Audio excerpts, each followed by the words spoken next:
கடந்த 2-3 வாரங்களுக்கு முன்னாடி இந்த தெருநாய்கள் குறித்து உச்சநீதிமன்றம் ஒரு தீர்ப்பு வழங்கியிருந்துச்சு. இந்த தெருநாய்களை கண்ட இடங்களில் உணவு வைக்கக்கூடாது, அதுக்கு ஒரு காப்பங்கள் அடங்கி இந்த மாதிரி ஒரு தீர்ப்பு வந்துச்சு. இந்த தீர்ப்பை ஒட்டி ஏராளமான சர்ச்சைகள், தெருநாய்களை அழிக்கணுமா ஒழிக்கணுமா, அதை கட்டுப்படுத்தணுமா, இப்படிங்கிற மாதிரி சர்ச்சைகள். ஒரு பக்கம் தெருநாய்களை அழிக்கணும் ஒழிக்கணும் அப்படிங்கிற மாதிரி, இன்னொரு பக்கம் பார்த்தா அதுக்கு பாதுகாப்பு கொடுக்கணும், நம்மளை மாதிரி உயிர் தானே இப்படிங்கிற மாதிரி விஷயங்கள். பொதுவாக ஒரு விஷயத்தை ஒருத்தன் ஆதரித்தாங்க அப்படின்னா எதிர்ப்பாளரும் இருப்பாங்க, ரெண்டுமே இப்படி தான் இருக்கும். அப்போ இந்த விஷயத்தை நம்ம இப்படி பார்ப்பதை விட அல்லாஹ்வுடைய மார்க்கத்தில் என்ன சொல்லித்தரப்படுறது, இது முஸ்லீம்கள் பார்க்க வேண்டிய விஷயம். இந்த தெருநாய் பிரச்சனையாகட்டும், வீட்டு நாய், எந்த நாய் பிரச்சனையாக இருந்தாலும் இது என்ன விஷயம், இது மார்க்கத்தில் என்ன நிலைப்பாடு. இப்போ அல்லாஹ்வுடைய தீனில் இப்போ நாய்க்கு ஒரு உணவளிக்கிறோம், இது நன்மையா? நன்மை. நபி ஸல்லல்லாஹு பல இடங்களில் சொல்கிறாங்க. அதாவது முற்காலத்தில் ஒருத்தர் நாய்க்கு தாகிச்ச நாய்க்கு தண்ணி கொடுத்தார், இது மூலமாக சொர்க்கத்துக்கு போனாருங்கிற கருத்துப்பட சில செய்திகளாக இருக்குது. அப்போ எந்த நாயாக இருக்கட்டும், பூனையாக இருக்கட்டும், ஒரு ஆடு மாடு, எதுக்கு நம்ம உணவளித்தாலும், பறவைகளுக்கு உணவளித்தாலும் அதன் வாயில் நமக்கு நன்மை கிடைக்கும். இது நம்ம தெரிஞ்சிக்க வேண்டிய, முஸ்லீம்கள் அறிஞ்சு கொள்ள வேண்டிய இந்த விஷயம் அடிப்படையான விஷயம். இந்த நாய்களை பொறுத்த வரைக்கும் நாய் என்னன்னு கேட்டால் இது ஒரு வேட்டை பிராணி. நம்ம நாயை சாதாரணமாக எடை போட முடியாது. அது நல்ல விதமாக பழகும், பாசமாக இருக்கும், அது தனியானது. ஆனால் அதுக்கு குணங்கள் எப்படி இருக்குன்னா, அதாவது சிங்கம் புலி வேட்டையாடுற அளவுக்கு வேட்டையாடலைனாலும் அதுக்கு வேட்டையாடக்கூடிய திறன் இருக்குது. இப்போ சமீபத்தில், அதாவது ஒரு 2-3 வருஷத்துக்கு முன்னாடி அம்மாப்பேட்டையில் ஒரு மான் காட்டிலேருந்து தவறி வந்துருச்சு. அந்த மானை வேட்டையாடி சில நாய்கள் சேர்ந்து வேட்டையாடி இருக்கு, மான் செத்துருச்சு. ஒரு சிறுத்தைக்கிட்ட தப்பிச்சு போகக்கூடிய மான், அந்தளவு வேகமாக ஓடக்கூடிய மானை கூட மிரட்டி இது கடிச்சு அந்த மாதிரி 2-3 சம்பவம் நடந்திருக்கு. அப்போ இதெல்லாம் எதை காட்டுதுன்னா, இதுக்கு வேட்டையாடக்கூடிய அந்த குணம் இருக்குது. பார்த்தீங்கன்னா காடுகள் அந்த பக்கம் பார்த்தீங்கன்னா கூட ஆடுகளை கூட கடிச்சு அது வேட்டையாடி இருக்குது. அப்போ அதோடைய குணம் இது. அப்போ இந்த ஒரு விஷயத்தை நாயை பொறுத்த வரைக்குமே வேட்டையாடக்கூடிய ஒரு பிராணி தான். இப்போ நாயை கொடுத்து நபி ஸல்லல்லாஹு என்ன சொல்கிறாங்கன்னா, தேவையில்லாமல் பெருமைக்காக இந்த மாதிரி நாயை நீங்கள் வளர்த்துனீங்கன்னா உங்கள் நற்செயல்களிலிருந்து ஒரு கீராத்து அல்லாஹ் குறைச்சிருவான், அழிக்கப்பட்டுருங்க அப்படிங்கிறாங்க. அப்போ எந்த நாயை நம்ம வளர்த்தலாம்? காவலுக்கு நாய் வளர்த்தலாம். அதாவது கால்நடைகளை காப்பதற்காக நம்ம நாய் வளர்த்தலாம். அப்போ கால்நடைகளை காப்பதற்கு நம்ம நாய் வளர்த்தலாம், விளை நிலங்களை பாதுகாப்பதற்காக நம்ம நாய் வளர்த்தலாம். இப்போ இந்த மாதிரி பாதுகாப்பு கருதி நாய் வளர்ப்பதற்கு மார்க்கத்தில் அனுமதி இருக்குது. அப்போ பாதுகாப்பு காரணம் கருதி நாய்களை வளர்த்தலாம். அப்படிங்கும்போது அந்த நாய்கள் மூலம் நமக்கே பாதுகாப்பு இல்லைன்னா, இந்த நாய்கள் பாதுகாப்பு, கால்நடை பாதுகாப்பு, மனுஷன் பாதுகாப்பு, விளைநிலங்கள் பாதுகாப்பு, இந்த பாதுகாப்புக்கு தான் நாய்களை வளர்த்துறது. அப்போ அந்த நாய்களே பாதுகாப்பு இல்லை அப்படிங்கும்போது மனித உயிர் மதிக்கப்படணும். நாயும் ஒரு உயிர் தான், எல்லாமே உயிர் தான், கொசுவும் ஒரு உயிர் தான், எறும்பும் ஒரு உயிர் தான், அளவில் தான் வித்தியாசப்படும், உயிருங்கிறதுல எல்லாம் ஒன்று தானே. அப்படிங்கும்போது அப்போ அந்த நாய்களை தொந்தரவு செய்யக்கூடிய விதமாக, அதாவது மனிதர்களை தொந்தரவு செய்யும் விதமாக இருக்கும்போது அரசாங்கம் எப்படி நடவடிக்கை எடுத்திருக்கு? நபி ஸல்லல்லாஹு அலைஹி வஸல்லம் அவங்க சொல்கிறாங்க, அம்ரு பின் தீனார்னு சொல்கிறாங்க, இப்னு உமர்னு சொல்கிறாங்க, அல்லாஹ்வின் தூதர் ஸல்லல்லாஹு அலைஹி வஸல்லம் அவங்க வேட்டை நாயும், வேட்டைக்காகவும் நாய் வளர்த்தலாம், பாதுகாப்புக்கும் நாய் வளர்த்தலாம், வேட்டைக்காகவும் நாய் வளர்த்தலாம். அப்போ வேட்டை நாயையும் ஆடுகள் மற்றும் கால்நடைகளை காவல் காக்கும் நாயையும் தவிர மற்ற நாய்களை கொல்லும்படி உத்தரவிட்டார்கள். அப்போது இப்னு உமர் அவர்கள் அபூ ஹுரைரா சொல்கிறாங்க, விவசாய பண்ணைகளை பாதுகாக்கும் நாய்களை தவிர. அப்போ பாதுகாப்புக்கு தான் நாய் நம்மளுடைய பாதுகாப்புக்கு கேள்விக்குறியாகும்போது நபி ஸல்லல்லாஹு அலைஹி வஸல்லம் அவங்க நாய்களை கொலை செய்ய சொல்லியிருக்கிறாங்க. இது நாம் சொல்கிற இஸ்லாமிய கவர்மெண்ட் இருந்ததுன்னா என்ன நடவடிக்கை எடுக்குங்கிறதா இங்கே நம்ம பேசப்படுறது. ஏன்னா இதை ஒரு விவாத பொருளாக்கி நாய்களை கொலை செய்கிறது இது இல்லை மேட்ரு. அதுக்குரிய தீர்வை நோக்கி போகணும்ல. இப்போ ஒரு பகுதியில் இருக்குது, இப்போ ஒரு பகுதியில் ஒரு 1000 குடியிருப்பு இருக்குதுன்னா 1000 குடியிருப்பில் அங்கங்கே சந்துகள் இருக்கும்.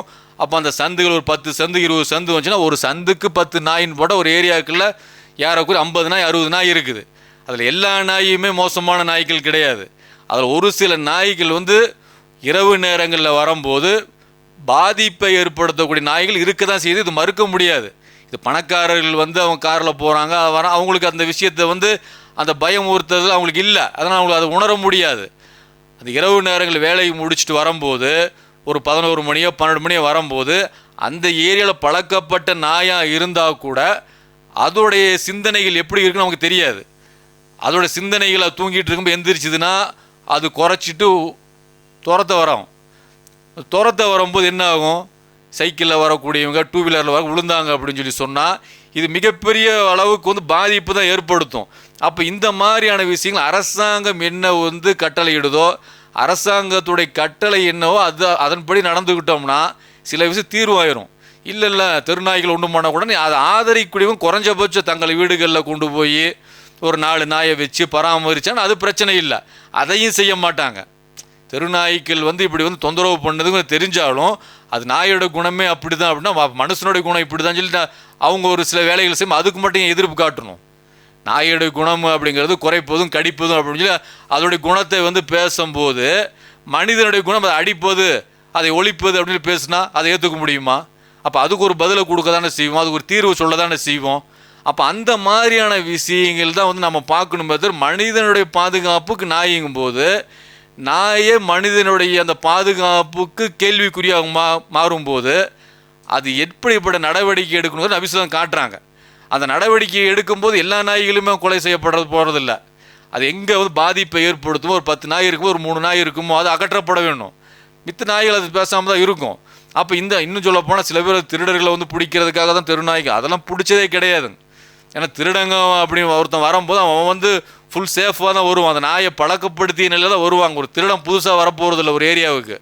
அவங்க ஆல்ரெடி நோட்டம் விட்டு வரும்போது அவங்க அந்த நாய்களெல்லாம் பழக்கப்படுத்தி தான் வராங்க.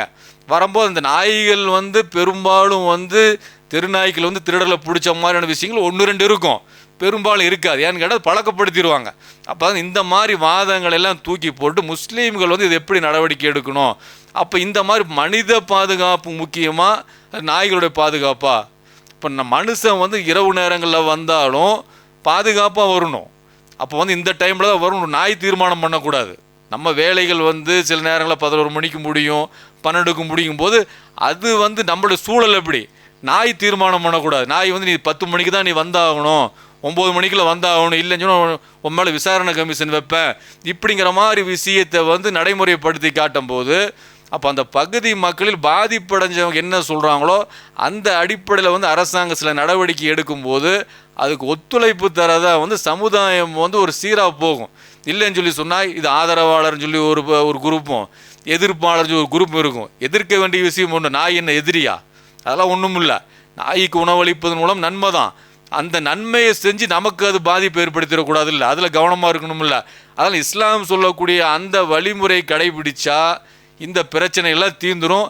அத்தகைய ஒரு நடைமுறை இங்கே செயல்படுத்த முடியாத ஒரு சூழல். ஏன்னு கேட்டால் இஸ்லாமிக் கவர்மெண்ட் ஈஸியாக இந்த மாதிரி பேர் தீர்த்துருவாங்க, ரொம்ப எளிமையாக தீர்த்துருவாங்க.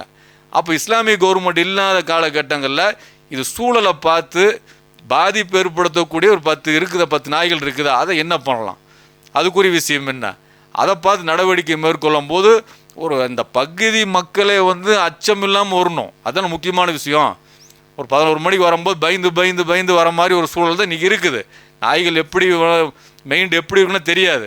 இப்போ வீடு கட்டிகிட்டு இருக்கிறாங்கன்னா அந்த இடத்துல மணல் கூட்டி மணலில் 10 நாய் படுத்து கிடக்கும், ஒரு 5 நாய் படுத்து கிடக்கும், கண்ணால் நம்ம பார்க்குற விஷயம்.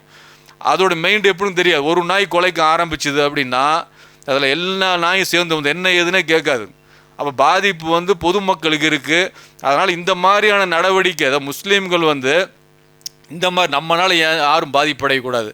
நம்ம பகுதியில் இப்படி ஏற்பட்ட பிரச்சனை இருக்குது, அதுக்கு தீர்வு இதுதான், இஸ்லாம் சொல்லக்கூடிய தீர்வு அப்படின்னு நம்ம அளவுக்காது ஒரு முஸ்லீம் குடியிருப்புகளில் நம்ம அளவுக்கு சில விஷயம் பண்ண முடியும். அந்த மாதிரி விஷய நடவடிக்கை மேற்கொண்டு மக்களுடைய பாதுகாப்புக்கு முக்கியத்துவம் தருமா அன்பா நம்ம கேட்டுக்கிறோம்.